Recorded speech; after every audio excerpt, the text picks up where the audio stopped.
Good morning, everyone. Happy Tuesday. It's me, Julia Hochstadt.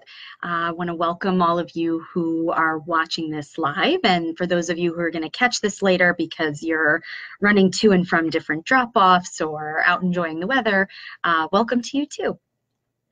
So today is Tuesday, September 3rd, and for lots of you, today may be a back to school day. It's certainly a back to school week, I think, for lots of us, whether or not today is a day for you, or it starts tomorrow, or later this week, or it started last week. We are in back to school mode, or we are anticipating it, or we're already in the thick of it. So wherever you find yourselves, welcome. And back to school is certainly on my mind. I have two school-aged kids. I have one in elementary school, and I have one still in preschool in a daycare setting. And you know, if I'm not feeling back to school mode-y myself, which I am, back to school is everywhere, right? It's in Target, it's at the mall, it's on Facebook, it's in text messages with friends who also have school-aged kids. It's commercials on TV, it's everywhere. Which makes sense, right? Because that's where we're at. It's early September, we're all going back to school. And I know that people have different feelings about back to school, right? Some parents are really dreading it and sad, and it brings up a lot of emotional stuff, like our kids are growing up.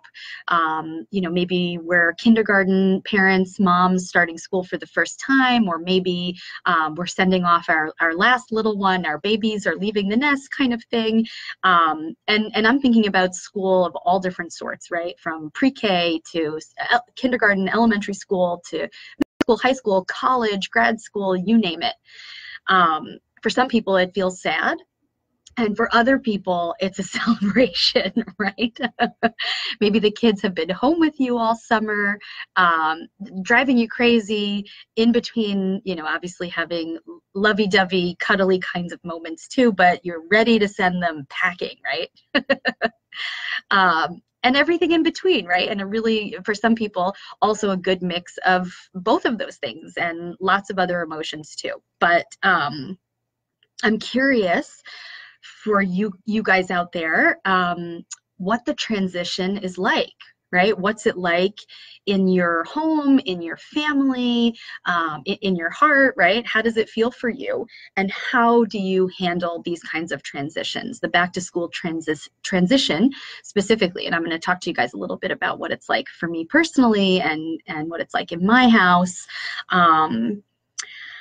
But let's start with, how are we feeling about it, right? Do we feel ready for it? Has it snuck up on you?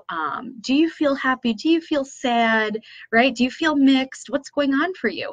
And I will tell you that despite my best efforts and my best intention, back to school always feels like it sneaks up on me. Right. And maybe that's because I feel a little overwhelmed by it sometimes, because there's so much going on. It feels like there's so much that needs to get done.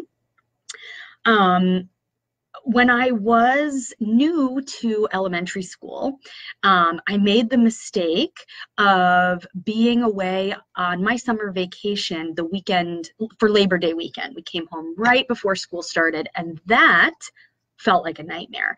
That felt like total chaos. For me personally, I really felt like I needed more time to be at home preparing, even if preparing simply meant sitting at home, being able to write out my lists, and that did not do good things for my anxiety to be home until the very start of school. And this year we scheduled it differently, right? And we've had a couple of years between that, but this year still, I did not come home just before back to school, and I still feel overwhelmed by the process. That might just be my experience, right? And how I'm programmed to feel back to school wise. But things that feel differently in my house in the anticipation of back to school, and now that it's upon us, are things like just the pace, right? The routine is different. The scheduling is different, commitments feel different, after school commitments, weekend commitments that tend to take a break in summertime, late spring, summer. Um, just the volume of activities is very different.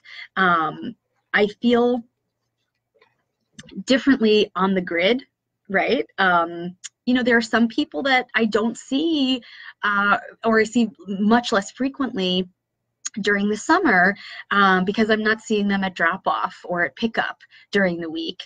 And so, it feels like we're picking up friendships, picking up relationships, kind of where we left them in June, but that I'm immersed in the community in a different way than I am in the summer. And that feels different, right? I experience that differently. So this is all my experience, right? Or our experience, our adult experience of sending the kids back to school. But what about the kids, right? How are your kids doing? Does their behavior change? Do they start to feel anxious? How do you know that about them? Are they talking about that with you, or are they communicating that in different ways, right? Does their behavior change at all? What is the experience like for them? What's the transition like for them? Some kids handled the summer to back to school transition very seamlessly. And for other families, not so much, right? For other families, it may involve a lot of tears, a lot of anxiety, a lot of kicking and screaming and yelling, a lot of acting out kind of behavior. And that could be for lots of different reasons, right? Some kids find out who's going to be in their class and who their teacher is going to be at the end of the school year, and some people just found it out a week or two ago. That could contribute to how a lot of kids feel about the back to school process, right? What transition wise, how does the routine change for your kids, right? Maybe they go from one kind of bedtime to another kind of bedtime, or a certain amount of screen time per day to a different amount of screen time per day. Certainly, the activities changing and the commitments and that kind of thing changes for the kids as it changes for us. But what about homework, right? And different kinds of responsibilities? Is your kid a different kind of kid during the school year than they may be at summer camp, right? Or at home with you, or with a different kind of caregiver or daycare kind of situation over the summer? In your life around transitions, again, how do you handle them? What's helpful, right? How do you cope, right, with this time of year? How do your children cope? How do they manage? What is helpful? What's not helpful, right? What changes do you notice between yourself and other people in the house, like your partner, like your spouse, like the grandparents, right? Is there a rhythm that changes relationally with the other people, right? And we're talking about adults and children as well. And how does the unit come together and manage a transition like back to school as a whole, right? Something to think about. And overall, I'm just curious to hear about what is the rhythm like, hi Sue, in your house and in your world. September is a jam-packed month.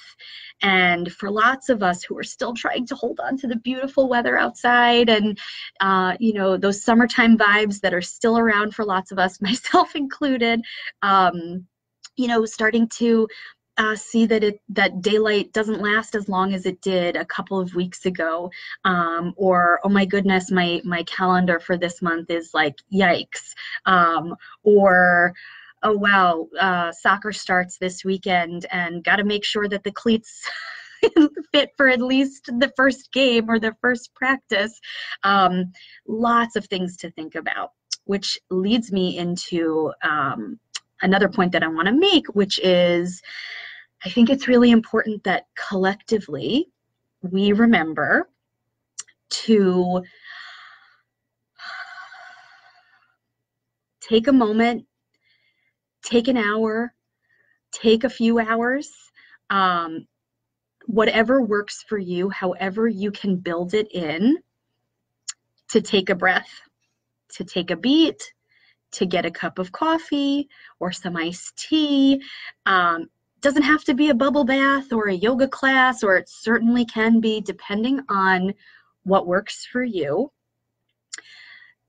If you can, to remind yourselves to make some space, however much space or time you're able to take a moment for yourself, and remind yourself that you're not alone in this, right? That I am here for you, that this community that Renee has built, we are all here for you. The blog team, we are all here for you. We have a wonderful community of support here. Please, please feel free to reach out at any time. Most importantly, in whatever ways you are able to take care of yourself in the midst of all of the back to school celebration and chaos and commotion and avalanche of things that we all have going on to different degrees, remember that you're doing a great job.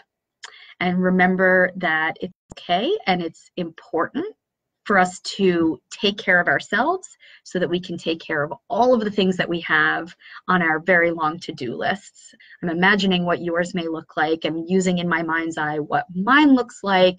Mine looks like controlled chaos, but rest assured it is controlled. It just looks chaotic. But I'm reminding myself, as I'm reminding all of you out there, to do whatever it is that you can to take good care of yourselves and your little ones. And I'm wishing everybody a fantastic back to school time of year, a really wonderful school year this year. And I look forward to seeing all of you very soon. Okay, so until next time, again, I'm Julia Hochstadt.